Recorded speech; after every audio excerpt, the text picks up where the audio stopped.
உங்க பிக்கல் பிடுங்கல் தாங்கல, அதனால தான் நாங்க குடிக்கிறோம்.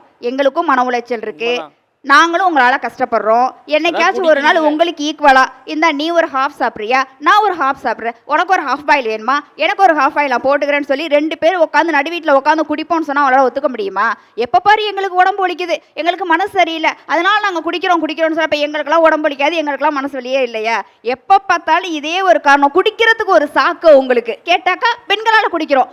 அதுல இன்னும் என்ன சொல்லுவாங்கன்னா, எந்த ஆம்பளையாச்சும் வீட்டை விட்டு வெளியில போறப்ப குடிக்கிறானா, திருப்பி வீட்டுக்குள்ள வரப்ப தான் குடிக்கிறான். ஏன்னா வீட்டில் உள்ள அந்த பேயை அடக்கணும் அப்படின்னாக்கா அந்த பிசாசை உள்ள இறக்கணும். நான் என்ன கேட்குறேன், வீட்டிலேருந்து வெளியில போறப்ப நீ குடிக்கிறான் அப்படின்னா, வீட்டில் நான் என்ன கலாச்சாரம் காய்ச்சி வச்சுட்டு உட்காந்துருக்கேன் குடிக்கிறதுக்கு?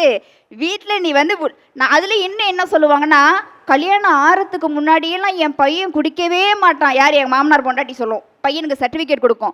30 வருஷமா திருத்த முடியாத எங்க தலையில கட்டி வச்சு திருத்துங்கன்னாக்கா, உங்க பையனை திருத்துறதுக்காக தான் எங்க அப்பா அம்மா எங்களை பெத்தி விட்டுருக்காங்க. நெத்தியில எழுதி நாங்க ஒட்டிட்டு வந்திருக்கோமா, உங்க பிள்ளைக்கு நாங்க மறுவாழ்க்கை தரோம் அப்படின்னு சொல்லிட்டு எழுதி ஒட்டிட்டு வந்திருக்கோமா.